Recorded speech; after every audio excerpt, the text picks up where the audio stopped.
They say love in these times burns fast, like dry grass under the Harmattan sun. But once, in the small town of Izieze, there was a kind of love that grew like the roots of the mango tree, slow, deep, and hidden from the eyes of men.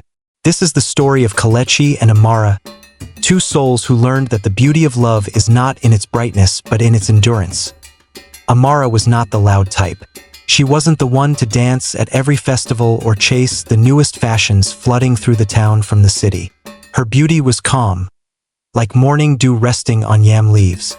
She carried herself quietly, her steps soft, her laughter rare but worth waiting for.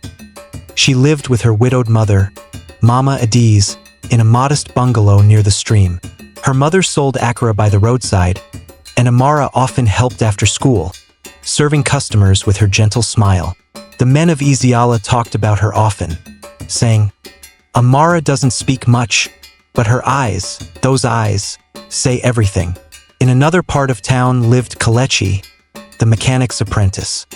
He had learned early that school wasn't for him, that his hands preferred the language of tools and grease.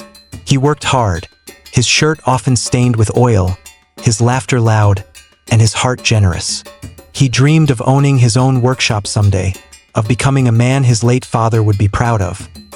But what drew people to Kelechi wasn't his skill, it was his spirit. He was the kind of man who helped the old cross the road, who fixed bicycles for children without charging a kobo.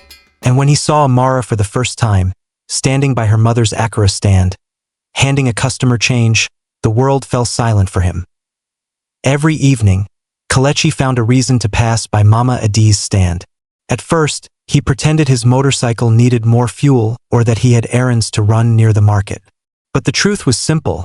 He wanted to see her smile. He began to buy akara even when he wasn't hungry. Sometimes he'd say something silly, just to make her look up. But Amara wasn't one to give her heart easily. She saw how the young men of Izieze moved, quick to flatter, quicker to forget. So she kept her distance. Weeks passed, and Kelechi remained constant. He'd buy akara, exchange a few quiet words, then leave. No pressure, no boasting. He simply showed up, every day, with the same gentle respect. One evening, as the sun bled orange across the sky, Kelechi asked softly, "Amara, do you ever get tired?" She frowned, unsure what he meant. He smiled. "You spend all day helping people, and still, you smile as if kindness costs you nothing." Amara blinked, her lips curving ever so slightly. "Kindness doesn't cost," she replied. "It only multiplies." That night, Kelechi walked home with his heart dancing inside his chest.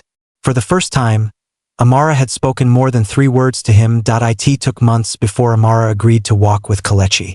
They met often under the mango tree behind the old church, where the scent of ripened fruit filled the air. There, their friendship blossomed slowly, naturally, like rain-fed seeds. Kelechi didn't try to impress her with fancy words or gifts. He listened. He asked about her dreams. She told him she wanted to study nursing, to help people beyond the borders of Izieze.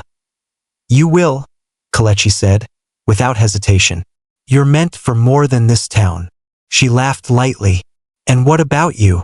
Will you leave Izieze too?" He looked down at his calloused hands. "Maybe one day, but not before I build something worth leaving behind." In that moment, their worlds met, not in fantasy, but in purpose. He wanted to build. She wanted to heal. Both had hearts too humble to demand the spotlight, yet strong enough to walk against the tide. By the next planting season, everyone in town knew about Kelechi and Amara. Some approved, others whispered. They said, "What does a mechanic have to offer a girl who wants to be a nurse?" But the lovers paid no attention. They had built their bond on quiet respect, and the world's noise could not drown it. When Amara finally got admission to a nursing school in the city, Kelechi was the first to know. She ran to his workshop, waving the letter, her face bright with joy.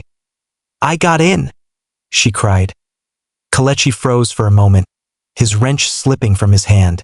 Pride and fear battled inside him. He forced a smile.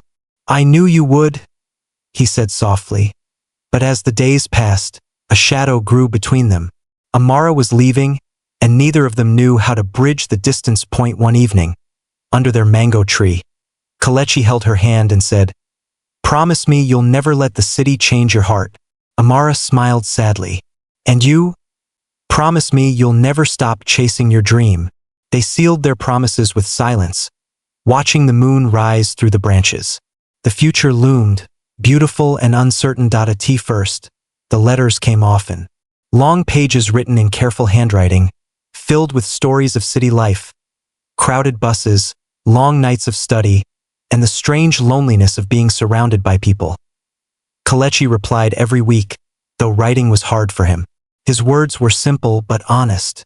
He told her about his workshop, how he had saved enough to rent a small space of his own.